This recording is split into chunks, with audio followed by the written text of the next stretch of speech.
Dia kecil, bahkan tak ada nasi untuk makan. Membawa generator kecil yang dia buat, menunjuk ayah. Yang ini bisa berkat kekuatan angin. Membuat radio bersuara. Dia juga bilang harus buat sebuah generator besar. Begitu bisa menghisap air dari tanah untuk menyiram. Tapi harus mengorban sepeda satu-satunya di rumah. Tapi mungkinkah dipercayai? Seorang anak kecil belum ke sekolah. Ayah sangat marah. Setelah itu melempar generator kecil ke samping dan merusaknya. Ayah memaksanya menggali tanah. Inilah Malawi di Afrika. Tak lama dulunya, banjir besar terjadi. Si ayah berani, ingin menyelamatkan benih dari tanah. Tapi hal ini sepenuhnya tak berguna. Setelah banjir, kemarau terus terjadi. Tanah kering, tak ada satu tetes air pun. Pohon semua dikeringkan. Satu galian, hanya ada tanah dan debu. Orang kaya semuanya merantau. Yang tersisa, jangan pikir bisa makan kenyang. Bahkan tetap hidup juga hal susah. Pengorban lapar makin banyak. Satu bubur encer adalah makanan keluarga, hanya untuk sabar sampai ada makanan tahun depan. Di sekolah, kepala sekolah menyuruh si bocah berdiri. Menghina si bocah membuat masalah, menghancurkan intelektual, karena dia belum membayar biaya. Dia berkata akan membayar, tapi kalimat ini, dirinya juga tak percayai. Kemarau sepanjang tahun, hal hidup juga menjadi masalah. Orang tua tak peduli pelajaran. Anak, si bocah ini haus pengetahuan. Tapi beberapa tahun ini, inilah pikiran mewah. Dia ingin menangkap burung untuk isi perut. Tapi tempat aneh ini, bahkan burung juga tak ada. Si ayah melihat, makanan cadang dan tercengang, hanya cukup untuk satu keluarga. Dalam 2 bulan, dan panen selanjutnya, pada 1 tahun lagi, bibi menyuruh si bocah membawa uang untuk ke gudang membeli makanan. Tapi si bocah belum berdekat. Sudah tercengang, orang-orang mengantri, lebih ramai daripada fan idola. Lagi pula makanan dijual dengan jumlah tertentu. Dia berani, hanya beli setengah karung. Tapi waktu keluar ketemu kesusahan. Orang-orang ini bukan manusia lagi. Mereka lapar sampai gila ya. Ingin menyimpan karung makanan ini. Lebih susah daripada ke surga. Untungnya ada orang di pintu belakang. Si bocah segera berlari. Tapi setelah sampai di rumah baru menemukan sedikit makanan ini. Dasarnya tak cukup beberapa hari. Jika terus tak ada hujan, mereka hanya bisa mati. Sepeda ini sangat ajaib. Hanya roda digerakkan. Lampu depan akan bersinar. Sinar lampu, seperti sinar surya berkilau dalam mata si bocah miskin ini. Dia sudah berpikir sembrono, kenapa tak mengambil air dari tanah untuk mengatasi kemarau. Sayangnya tempat ini tak ada listrik. Jadi dia menemui gurunya. Guru berkata, alat di sepeda adalah generator DC. Sekali lagi jelaskan prinsip kerjanya. Dari generator DC, si bocah mendengar juga tak jelas, tapi masih berpikir. Banyak pikiran. Ini tak hanya keharusan pengetahuan. Inilah juga harapan warga di desa. Bapak guru ingin menunjuk lebih jelas. Suruhnya ke perpustakaan, cari jawaban. Tapi si bocah tadi sudah diusir karena masalah biaya. Jadi tak ada cara untuk masuk perpustakaan. Tangannya mulai mengancam bapak guru. Ternyata dia kebetulan menemukan bapak guru dan kakaknya. Kasmaran, si bocah marah, ingin balas dendam bapak guru. Jadi memutuskan merusakkan kendaraan satu-satunya bapak guru. Dalam proses ini, dia menemukan lampu bersinar. Bapak guru tak bisa berlawan. Ancaman adik ipar, hanya langsung membawanya ke perpustakaan.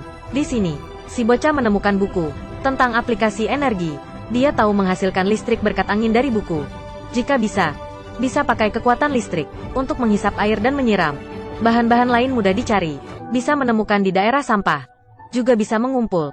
Pokoknya harus ada generator DC. Bapak guru punya satu. Si bocah sudah membidiknya. Sepeda bapak guru. Tapi dia tak tahu cara meminta. Jadi dia memutuskan menceritakan rencana hebatnya pada kakak. Tapi tak terduga besok, kakak dan bapak guru sudah merantau bersama. Hanya meninggalkan surat. Isinya, kurang seorang.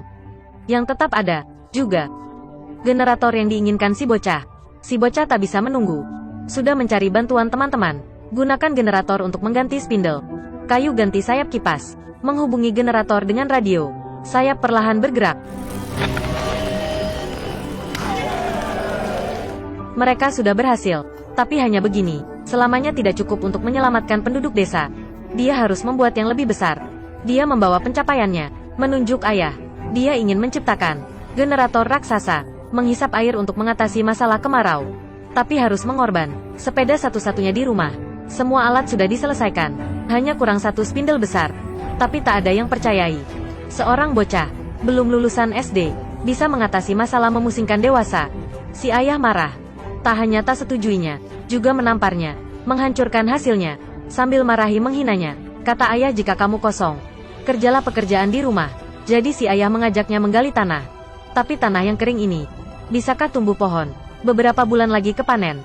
Warga di desa merantau, orang tetap ada, hanya bisa menunggu kematian. Si bocah menemui teman-teman, upaya bersama. Mereka ingin membujuk ayah, mendedikasi sepeda, tapi hasilnya masih tak berubah. Tak hanya dihina, juga diusir. Tapi si bocah masih tak menyerah. Karena dia percaya, intelektual bisa menyelamatkan orang. Waktu itu masalah ada perubahan. Sang ibu setelah tahu hal ini, sudah bertengkar sama ayah. Kata ibu sudah sampai jalan ini. Nyawa juga tak bisa menyimpan. Menyimpan sepeda untuk apa? Bantuan ini berguna besar. Si ayah sudah paham. Bersepeda. Menemui anak. Kata ayah kehidupan ada mimpi. Terkadang hanya pembohongan. Ayah selalu buruk. Tapi si bocah mengatakan, ini bukan mimpi atau kata pembohongan. Karena ayah gigi beriku masuk sekolah. Jadi dalam hatiku, ayah selalu sebagai ayah sukses. Setelah membuka hati, keduanya sudah akur. Si ayah membawa sepeda, beri anak, biarnya berbuat, dan membantu anak mengumpul bahan keperluan. Rakyat-rakyat di desa juga membantu. Tak lama lagi, pompa air sudah dibuat berhasil. Dia menaruh pompa air di samping sumur, dan menghubungi arus generator, dan membuat sayap kipas besar. Dengan gerakan sayap, generator mulai bergerak.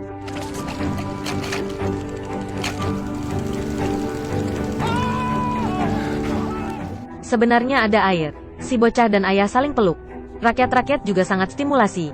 Inilah harapan pada semua orang. Mereka ada kepercayaan untuk melewati kemarau. Film ini dibuat dari kisah yang nyata. Si bocah bernama William. Berkat kegigihannya, membantu orang di desa ada kesempatan hidup.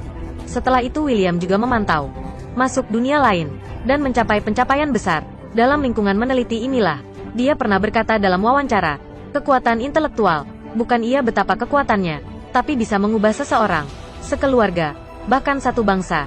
Dalam waktu melawan Jepang, Cina ada satu pepatah, belajar untuk kebangkitan Tiongkok.